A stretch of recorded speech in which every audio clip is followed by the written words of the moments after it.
and more than ever now, we've seen as recently as this week some gains by the socialist fringe of the Democratic Party, including in very important election in Michigan. And more, the Republicans are labeling the Democrats as communists. They're using this negative label to represent them. So I think it's important to be a bit more clear about what is communism. Communism in itself, when we look at it literally, is not a bad thing.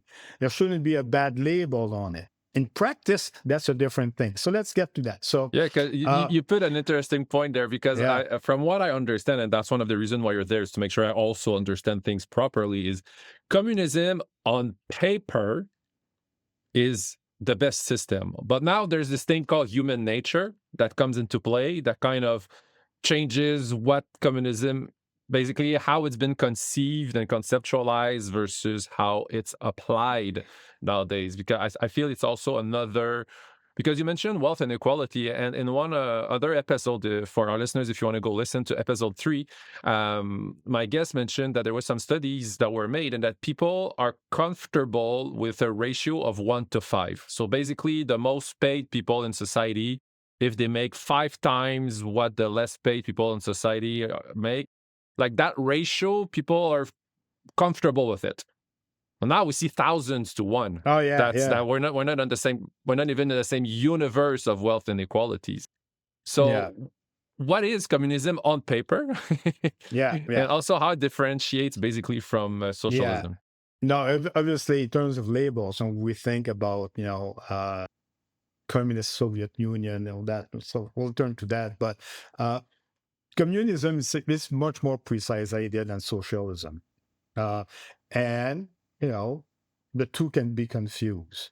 But if we take it in its classical definition, communism is a form of economic and social system that aims for a society without social classes and without private ownership of the means of production, where resources belong collectively to society. That would be marvelous if we could get there. Maybe some who knows? But that sounds really good on paper. It means that the ultimate goal of communism is a society where wealth is shared according to needs rather than according to the ability to pay. So in theory, communism is therefore a very ambitious project. It aims for an egalitarian society where major economic inequalities disappear and economic exploitation no longer exists. But that's a theoretical communism.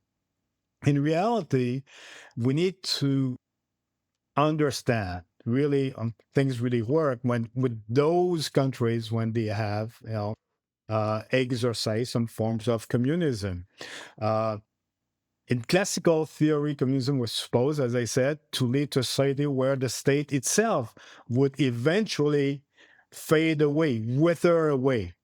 In historical practice, what we saw instead was the contrary, where very powerful states controlling a large part of the economy and society. Completely at the opposite. The idea is that we don't need any more states. We live in the perfect. No, it's contrary. It is the heavy hand of the states that we see in reality. So I understand very well why some people find the idea of communism attractive in a theory, because it proposes a very egalitarian society. But what we observe historically is that the transition from theory to practice has proven extremely difficult. Now, I mentioned countries as Soviet Union or even China, they claim to be communist, but they never reached communism as it is defined in theory. They were, think about in terms of China, they are highly planned economies governed by centralized states. In China, those are 5-year plans. We're going to plan for the next 5 years. They make goals, and it is the heavy hand of the states that redistribute well.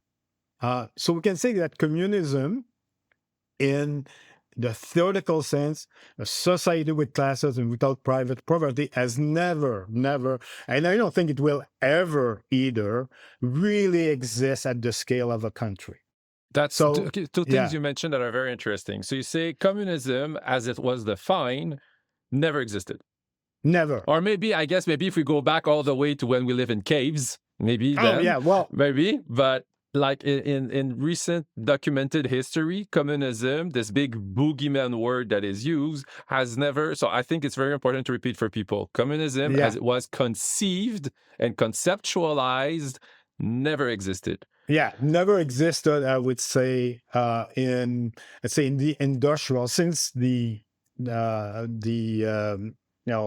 Industrial Revolution. Industrial Revolution, that's the word. So no, maybe, in some small societies, and that, yes, maybe. But that's not basically what we're talking about. That would be a completely different subject. Boogeyman, the purpose of a boogeyman is to scare people. Well, and you say communism is a system with no social class and no wealth inequalities. And you mentioned two words that I mentioned: economical exploitation. So you said in communism, as it was defined and conceptualized, those things do not exist. Social classes do not exist. Economical exploitation doesn't exist. So maybe I'm going to put my tinfoil hat for a few seconds, but maybe that's why the wealthy wants us to be so scared of communism, because their power over us will then be non-existent. Yeah, in a fictional world where we manage to make this work. But the thing is, in terms of maybe in some ancestral societies, recent development, but in all the cases, more recent cases, when there was some communism, at the start, you needed a strong state to instill communism. So this idea, they said, well, you have a strong state, we're going to instill communism, and then ultimately everyone will be equal. We won't need any states. That doesn't make any sense. At the same time, it's not just, okay, we start with socialism, a socialist system, and then we're going to have a stronger version of socialism going towards communism.